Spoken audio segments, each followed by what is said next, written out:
Harikrupa society, Gokul નગરીનો મુખ્ય માર્ગ તેમજ નવી નગરીમાં નાળાના નિર્માણનું કામ મળી 4 રોડ અને નાળા માટે રૂપિયા 1 કરોડ અને 65 લાખની ગ્રાન્ટની ફાળવણી કરવામાં આવી હતી, જે રોડ અને નાળાની કામગીરી પૂર્ણ થતાં લોકાર્પણ કાર્યક્રમનું આયોજન કરવામાં આવ્યું હતું, જેમાં ભરૂચના ધારાસભ્ય રમેશભાઈ મિસ્ત્રી ઉપસ્થિત રહ્યા હતા અને તેઓના હસ્તે નિર્માણ પામેલા 4 રોડ અને નાળાનું લોકાર્પણ કરવામાં આવ્યું હતું। આ સોસાયટીઓમાં રોડ અને નવી નગરીમાં નાળું બનતા વર્ષો જૂની સમસ્યાનો અંત આવ્યો હતો। આ લોકાર્પણ પ્રસંગે જિલ્લા પંચાયતના સિંચાઈ ચેરમેન કિરીટ માસ્તર, તાલુકા પંચાયતના પ્રમુખ પુષ્પાબેન પટેલ, તાલુકા પંચાયતના સભ્ય તૃપ્તિબેન જાની, ગામના સરપંચ નીરુબેન પટેલ, ડેપ્યુટી સરપંચ કૃણાલ પરમાર, વિશાલ પટેલ સહિત ગામના આગેવાનો અને સોસાયટીના રહીશો ઉપસ્થિત રહ્યા હતા। વિધાનસભાના અંકલેશ્વર તાલુકાના અંડાળા ગામે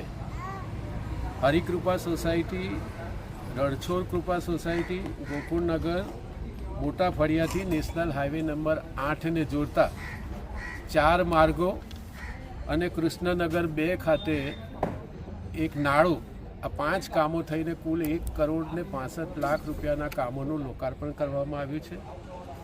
અંડાળા ગામ એ આ ભરૂચ વિધાનસભાનું ખૂબ મોટું ગામ છે। ખૂબ ભણેલા ગણેલા તમામ પ્રકારના લોકો અહીંયા રહેતા હોય છે,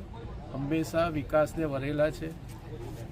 અને અંડાળા ગામ પંચાયત હોય કે તાલુકા જિલ્લા પંચાયતના સદસ્યોથી લઈને બધા જ લોકો વિકાસના કામમાં ખૂબ સક્રિય ભાગ લઈ રહ્યા છે।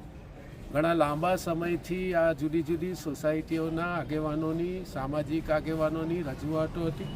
અને એ રજૂઆતને ધ્યાનમાં લઈને રાજ્યના મુખ્યમંત્રી શ્રીમાન ભૂપેન્દ્રભાઈ પટેલે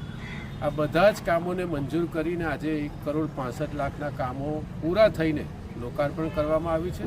જેના કારણે આ ગામના લોકોની, સોસાયટીના લોકોની સુવિધામાં વધારો થશે